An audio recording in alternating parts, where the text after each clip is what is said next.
안녕하세요. 부산부동산 서지입니다. 크리스마스 연휴 잘 보내셨나요? 51주차 주간 브리핑 해보도록 하겠습니다. 자, 부산은 하락률이 조금 더 커져서 광역시 중에서는 4위를 차지했습니다. 전주 5위에서 4위로 올라왔습니다. 울산과 광주가 가장 늦게 하락하고 있는 지역이죠. 왜? 가장 늦게 오르기 시작했으니까. 상승폭도 그다지 많이 큰 편은 아니었습니다. 많이 떨어졌다 아이가. 이제 좀 그만 좀 살아. 싫은데 내가 왜 얼마 줄 건데. 저희 집 애들이 이렇게 한창 때 보니까 어릴 때 이렇게 놀더라고요. 부산 고점 대비 마이너스 45% 예정. 뭐 얼마나 떨어질지는 사실 아무도 알 수 없죠. 한창 오르고 있던 시점에 무한정 오른다고 이야기하는 사람, 떨어질 때 무한정 떨어진다고 이야기하는 사람. 저는 오를 때는 야 얼마 정도까지 오르면은 야 고점이지 않을까, 이것을 생각했습니다. 이것을 생각하고 논하면은 하락론자라 그래요. 이때는 제가 하락론자라는 이야기를 들었어요. 자, 그럼 지금 한참 떨어지고 있어요. 그러면 야 언제쯤까지 떨어졌다가 오를 것 같다 라는 그 포인트를 잡으려고 끊임없이 노력하고 있어요. 자, 그러면 저는 이제 상승론자가 되는 건가요? 아니면 여전히 하락론자인가요? 여전히 부정적인가요? 이때는 하락론자의 부정적이다의 온갖 말들이 다 많았어요. 저는 지금 상승론자의 아주 긍정적인 사람으로 바뀌었나요? 그렇게 보시나요? 아니죠. 계속 뭐 사실에 대해서 맞니 아니니 따지고 이러면은 다 안 좋게 보시는 분들이 많으시더라고요. 하지만 제 시청자분들은 좀 더 이상적으로 판단해 주시면 좋을 것 같습니다. 부산 고점 대비 마이너스 45% 예정. 제목은 좀 자극적으로 달아봤어요. 주택구입 부담지수를 기준으로 봤을 때도 최고가 84. 빨간 선이에요. 얼마나 올랐는지 한번 추적해보면은 인천, 겁나게 올랐던 인천, 겁나게 떨어지고 있죠. 자, 부산도 그에 못지않게 많이 오른 지역 중에 하나거든요. 자, 최고점 84, 균형점 68. 자, 여기 추세선 따라가면 68이, 68 아닌데? 균형점 조금 차이가 지금 잘못 나타났습니다. 지금 균형점이 58이네요, 58 기준으로 이 위아래로 변동을 얼마나 줄 것인가. 과거에 보면은 이 추세선을 따라서 위쪽에서 놀 때도 있고 아래쪽에서 놀 때도 있고, 지금 한창 위쪽에서 놀았다면 또 떨어진다면 이 아래쪽까지도 내려온다고 보면은 이 하락폭 제법 생각보다 클 수 있습니다. 여기에 숫자들이 지금 조금 잘못되어 있는 부분들은 있는 것 같네요. 이게 맞나요? 제가 지금 이 자료를 과거에 만들어서 설명을 해드리고, 저도 여러 지역들을 계속 살펴보다 보니까 그 수치들을 정확하게 기억하는 것은 쉽지가 않네요. 네, 위에 숫자 맞습니다. 균형점 68에서 하단 58까지, 요 상단에서 하단까지 밑에까지 떨어지면은 뭐 58까지. 계속 보니까 헷갈립니다. 지금 막 눈이 어질어질합니다. 네, 어쨌든 요 밑에까지 더 떨어질 구간이 있다. 왜? 상승할 때는 초가 상승하는 구간이 있었다면 하락할 때도 좀 과하락하는 그런 경향이 있는 것 같습니다. 자, 요거는 제가 아주 복잡한 수치, 소득과 방금 요거는 왼쪽에 방금 보여드렸던 요 편은 한문도 교수가 자주 인용해서 지역은 안 달아줘요. 한문도 교수가 뭐 연세대 전경대학원인가요? 뭐 서울 쪽이나 이쪽은 예시를 들어서 가지고 오는데 지역 쪽을 다뤄주는 사람은 잘 없어요. 그래서 제가 요거 부산식으로 해석을 해본 내용이고요. 그러면 또 주택구입 부담지수라는 것도 이야기합니다. 요거 할 때 주택구입 부담지수 정확한 산출식은 그렇게 많이 복잡하진 않아요. 어쨌든 제가 요 엑셀 표 안에 다 녹여냈습니다. 소득이 얼마나 되는지, 부산 지역 사람들 소득이 얼마 정도 되는지, 그리고 대출은 얼마나 받는지, 그리고 중위주택 가격, 요거는 한국부동산원에 나오는 거죠. 중위주택 가격 보시면 2021년 3분기에 3억 8천까지 하던 것이 3억 3천까지, 20%까지는 안 떨어지고 한 15% 정도 가격 떨어진 걸로 나오고 있어요. 그럼 얼마나 더 떨어질 것인지 그 추정해보는 단계. 대출은 얼마나 낼 것이며 원리금 부담은 얼마나 낼 것인가 에 따라서 가격이 어느 정도면 메리트가 있어지는가. 주택구입 부담지수 기준으로 58 이까지 올지는 모르겠어요. 이 정도면 상당히 매력적으로 바뀝니다. 왜? 중주택 가격이 한창 때는 3억 8천까지 했던 것이 2억 6천 수준까지 떨어진다. 물론 여기에는 대출 금리라는 아주 큰 변수가 있습니다. 대출 금리에 따라서 또 굉장히 이 지수는 굉장히 많은 변동이 생길 수 있거든요. 그러면 나는 어느 쯤에서 살 것인가? 최고점 대비 60% 정도 빠진 시점에 사면은 메리트가 있을 것 같다.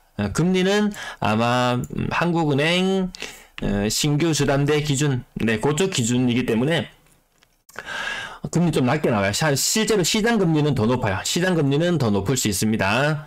그 부분을 감안하더라도 야, 요거 지금 균형점인 68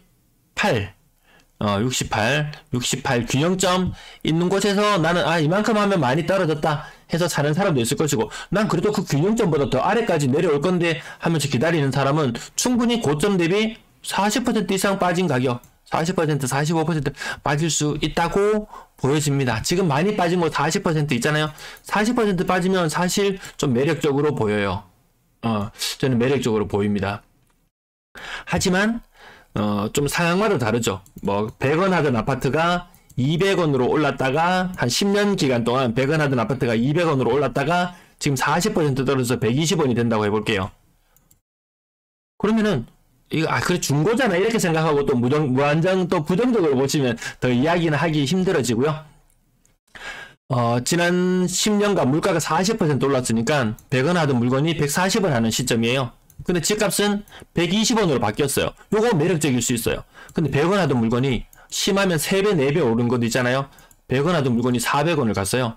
그래서 40%가 떨어져서 160원이 떨어져서 240원이 되었어요. 물가는 올랐는 게 140원 수준으로 올랐는데 아파트 값은 240원이다? 이러면 매력적이지 않겠죠. 아니면 400원 아니고 300원 수준까지, 3배 수준까지 올랐던 아파트 가격이 40%가 떨어진다? 그럼 180원이에요. 180원, 물가는 140원 올랐는데 아파트 가격은 180원이 되어 있다? 그럼 얘는 매력적이지 않을 수 있어요. 상대적으로 덜 올랐는 가격으로 비교해 본다면 저마다의 기준점은 달라지겠지만 이렇게 한번 계산해 보시면은 지금 가격이 매력적인지 아닌지는 구분이 되실 수 있을 것 같아요.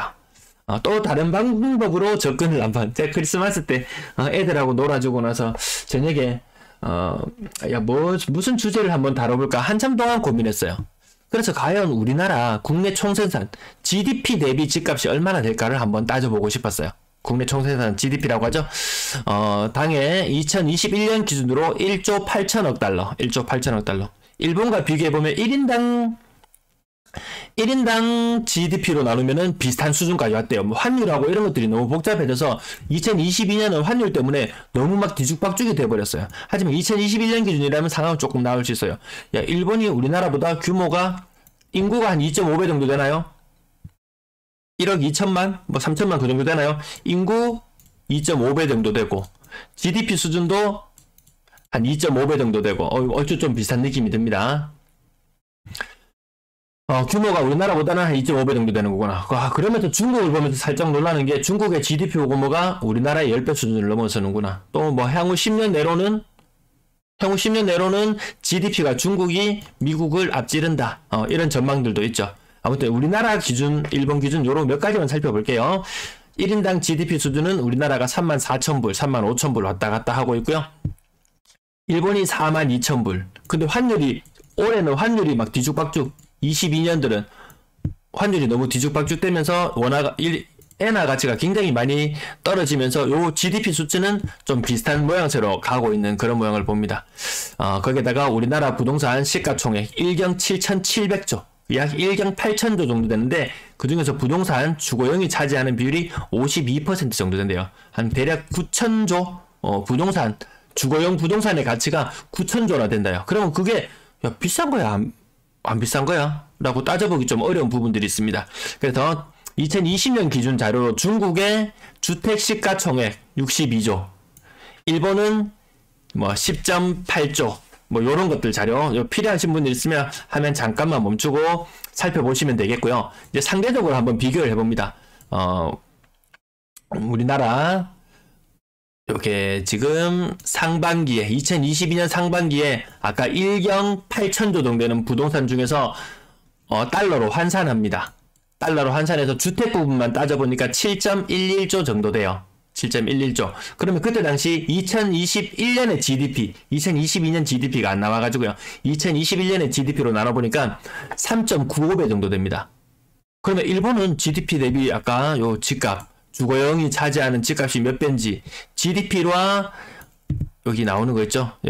일본의 주택 시가총액 10조 8천억 달러. 10조 8천억 달러 나누기 GDP를 해보니까 GDP 대비 주거용 부동산 총액의 비율이 2.2배예요. 중국 거품 굉장히 심하다고 말하잖아요.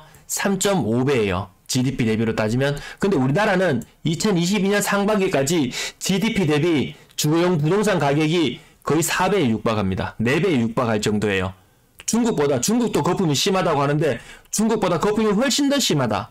미국 GDP와 견주어 봤을 때 집값은 1.37배 수준이에요. 미국도 집값이 많이 오른다고 난리였었죠. 그것보다 우리는 거품이 훨씬 심하네. 근데 요거는 2020년 기준이라서 살짝 달라질 수가 있어요. 그래서 2022년 상반기보다 우리 한국의 집값이 20% 정도, 평균 20% 정도 하락했다고 가정해 보니까 5.7조 달러 정도 됩니다. 주거용 부동산 가치가. 이걸 다시 GDP로 나눠서 환산해 보니까 3.16배 정도 됩니다. 한국과 일본의 GDP 수준이 비슷한 수준이에요. 그에 견주어 봤을 때 한국의 집값은 약 1.5배 정도보다 일본이 비싸다. 그러면 한국의 GDP 대비 집값 3.16배가 일본 수준으로 돌아간다면 아마 지금 현재 빠진 거, 지금 100원 하던 집값이 20% 정도 빠져서 80원 정도로 느껴진다면은 이것이 다시 30% 정도, 83, 24% 정도 더 빠져서 55원의 집값이 된다. 그 말인즉슨 고점 대비 45% 정도 하락할 수도 있겠다. 가장 높은 시점 대비, 가장 높았던 집값 대비 45% 정도 하락해서 100원 하던 집값이 55원 정도 되면 10억 하던 집값이 5억 5천 정도 수준으로 빠지면은 어느 정도 균형점에 도달하는 같은 느낌이 든다. 물론 빠질 때는 더 많이 과하락이 나오기 때문에 50% 이상 하락이 나온다 치면은 그 매력적일 수 있어요. 다시 시간이 지나면 다시 균형점으로 과거처럼 엄청난 상승을 하지는 못할지언정 그래도 어느 정도 균형점, 아까 주택구입 부담지수 기준으로 봤을 때 그 균형점으로 간다고 봤을 때 너무 많이 빠지면 매력적으로 보인다. 물론 아까 요 바로 앞 페이지에서 여기에서 말씀드렸던 부분, 바로 앞 페이지는 아니네요. 막 3배, 4배 올랐던 집값 기준으로 40%, 50% 빠진다고 해서 매력적으로 보이지는 않을 거예요. 저마다 뭐 입지나 이런 것들에 따라서 장점이 있으니까 그건 더 세부적으로 따져봐야 될 것 같고, 어쨌든 우리가 일본 집값 수준으로 간다, 아니면 소득 대비 집값이 너무 비쌌다 라는 부분 좀 어느 정도 공감은 가시겠죠? 네, 50% 이상 하락한다면 분명히 기회가 맞는 것 같다. 물론 금리나 이런 변수들도 물론 따져봐야 됩니다. 입지도 따져봐야 되고, 따질 것들은 굉장히 많아요. 단순히 떨어진다? 근데 왜 그래 부정적이야? 아닙니다. 지금은 저는 올라가는 부분을 생각하고 있기 때문에 무진장 긍정적입니다. 무진장 상승론자입니다. 네, 그렇게 이해하시면 될 것 같습니다. 어떤 좀 재밌는 자료가 되셨나요? 자, 본 내용, 주간 브리핑 본 내용으로 들어갑니다. 2008년 이후로, 자, 여기 인천이 바닥을 기고 다른 지역이 잘 나가고 뭐 수도권이 폭삭하는 동안 지방이 잘 나가던 시절이 있었다. 근데 이제는 그런 거 없다. 잘 나가면 같이 잘 나가고 망하면 같이 망하는 시절이라는 부분 계속 공감하시죠? 매수 우위지수 2020년부터 자료 살펴보시면은 60 이상을 뚫고 올라가야 된다고 말씀드렸는데, 지금 이런 화려했던 시절, 이때하고 지금은 너무 달라요. 화려했던 시절이 굉장히 길었어요. 지금 암울한 시절 별로 안 됐어요. 한 1년 정도 하락하고 낙폭이 커서 지금 굉장히 충격적이긴 하지만 하락했는 시간 지금 얼마 되지도 않습니다. 근데 급반등, 정부에서는 경착륙만 막으면 다행이라고 생각하는 분위기죠. 지금 모두 10 위아래로 움직이고 있다. 완전 도토리 키재기, 의미 없는 형국이라는 걸 알려드리면서 부산 지역은 마이너스 0.61, 대구는 마이너스 0.83. 자, 북서풍이 매섭게 몰아치고 있습니다. 거의 지금 그래도 이쪽은 좀 낫죠. 수도권은 지금 마치 미국이 뭐 영하 50도, 영하 30도 이야기하는 것처럼 굉장히 춥게 느껴질 거예요. 아직까지 아래쪽은 조금 나은 상태. 하지만 안심하긴 이르다. 아파트 매매 가격 지수 보시면 인천이 마이너스 1.12, 요 지역별로 보면 더 심각한 지역도 많습니다. 부산은 0.61. 아직 부산은 많이 심각한 느낌은 안 들죠. 부산 지역 살펴보시면은 그렇게 많이 빠지는 지역이 보이지 않습니다. 1 이상 주간 시가지 지수상으로 마이너스 1 이상 빠지는 곳이 안 보여요. 어떤 지역이 위험하냐면 해운대구 지금 마이너스 0.87. 가장 많이 빠지고 있죠. 가장 많이 오른 지역이 가장 많이 빠지더라. 다른 지역도 마찬가지입니다. 대구에서 어느 지역을 보시면 되나요? 수성구 지역을 보시면은 대구 지역의 하락률은 마이너스 0.83이지만 수성구 지역의 하락률은 마이너스 1.3이에요. 마이너스 1.3. 똘똘한 한 채? 누구나 살고 싶어 하는 곳 안 통하잖아요. 많이 오른 곳이 많이 떨어지더라. 그 다음 인천 지역도 살펴보시면 주간 실거래 지수상으로 마이너스 1.12지만 연수구 마이너스 1.4 그리고 남동구 마이너스 1.35 굉장히 많이 빠지는 지역들이 있더라. 그러면 부산 지역은 어디가 우려된다고요? 많이 뛰었던 지역 해운대, 수영구, 동래구 많이 올랐던 지역들 이제 긴장 타야 될 시점 아니겠습니까? 정부 대책이 먹혀 들어간다면 다행이겠지만 그렇게 많이 기대는 하지 않습니다. 아파트 전세 가격 지수는 부산 아직 마이너스 0.66 인천보다 더 위험한 곳이 부산이다. 인천보다 더 위험한 것이 부산이다. 부산 지역. 자, 주간 신고가 비율은 이제 10%도 안 나오는 형국으로 갔습니다. 이거 사실상 신고가가 아니다. 이제 신고가 나오는 게 없다고 보면 됩니다. 네. 주간 거래량 부산과 대구 지역 살펴보면은 부산은 지난주에 규제 해제책 이야기 많이 있었는데 당장 내년 이제 일주일도 안 남았습니다. 그때 되면 엄청나게 많이 풀릴 거라고 이야기를 했는데 웬걸 거래량이 살아나질 않아요. 대구는 살아나잖아요. 대구 왜 살아나는지 아세요? LH에서 매입하는 물량 때문에 좀 살아나는 것처럼 보입니다. 물론 약간 더 늘어나긴 했어요. LH 물량이 절대치는 다는 아니에요. 매매 거래량 화려했던 시절과 너무나 극과 극의 대조를 이룬다. 취득세도 깎아주고 이런 이야기를 하지만 그거 세금 몇 푼 아끼려다가 된통 당하는 사람들 많잖아요. 임대사업자들만 해도 한창 좋은 시절에 팔았으면은 그 차익 실현했으면 충분한데 그 몇 년 채우고 팔아야지 양도소득세도 면제되고 이런 부분 때문에 세금 아까워서 못 팔다가 일시적 1가구 2주택 뭐든지 이 하락기에 눈치껏 한 개 팔았으면 되는데 요거 지금 1, 2, 3 1년 이후에 사고 2년간 보유하고 3년 이내로 정리하면 된다. 이런 조건들을 맞추고 세금을 어떻게 해보려고 하다가 더 큰 손실을 보는 형국. 지금 세금 깎아준다고 이야기를 하지만 하락을 막아내지 못한다면 세금보다 훨씬 더 큰 손실을 지금 느끼고 있기 때문에 접근이 좀 쉽진 않아 보인다. 매매 거래량 지금보다 3배. 지역을 막론하고 3배는 좋아져야 되는 분위기. 부산 계속 연일 빨간불들이 들어오고 있습니다. 빨간불들이 계속 이어지고 있다는 말은 거래량이 좀 시원찮다는 말씀. 전세 거래량은 이렇게 빠지는 모습 보이는데요. 여기 다시 회복 국면으로 가지 못한다면 좀 문제가 커진다. 이렇게 연중 이렇게 가다가 하락하는 모습에서 다시 뚫고 올라오는 모습을 보여줘야 되는데 지금은 그럴 분위기가 썩 느껴지진 않죠. 워낙 갱신거래 비율도 높아지고 전세 가격도 많이 빠지면서 임차인의 이동이 쉽지 않아지는 부분들, 임대인이 깎아준다고 하니까 그냥 눌러앉는 사람들도 더 많아지는 이런 분위기 속에서 거래량이 살아나지 않는다면 새로운 임차인을 구하기는 더 어려워지는 그런 형국으로 가는 거죠. 전세 거래량 인구 1000만으로 놓고 봤을 때 부산은 지금 12월 달에 아직 집계 중이라서요. 11월 달은 일단 그렇게 이동이 활발하진 않다. 인천과 대전은 그나마 인구 대비 이동이 조금 활발한 편. 하지만 부산과 대구는 이동이 활발하지 않다라고 보시면 되고요. 매물은 부산이 1위지만 인구 대비로 봤을 때는 2위 정도 수준. 이 아파트도 상당히 많아요. 부산에. 지난주 브리핑할 때는 아파트 개수가 얼마나 되는지 한번 다뤄봤었는데요. 결코 적지 않더라. 하지만 매물은 일단 대구보다는 상황이 낫다. 대구는 지금 내년에 일단 너무 많이 쏠려있죠. 입주가 너무 많이 쏠려있죠. 근데 부산은 그나마 분산을 잘했어요. 매년 2만 가구 이상씩 거의 꾸준히 해왔잖아요. 한 10년 이상을 그렇게 해왔잖아요. 그래서 표시가 좀 덜 날 뿐이지. 대구는 많았다가 적었다가 좀 부침이 있었고 부산은 평타 이상으로 쭉 했고, 근데 따지고 보니까 대구나 부산이나 공급했는 물량들은 비슷하더라. 내년도 당장 부산도 2만 개 이상 입주를 앞두고 있는 가운데 전세가 문제다. 전세가 지금 매물 압도적인 1위, 인천이 2위, 대구가 3위. 근래 들어서 좀 주춤해지긴 했지만 내년 된다고 해서 크게 달라질 것은 없어 보이죠. 입주하는 아파트들이 늘어난 족족 매물은 계속 늘어날 것이다. 지금 부산 매물이 가장 빨갛게 나타나 있습니다. 가장 빨간불 적신호가 들어와 있다.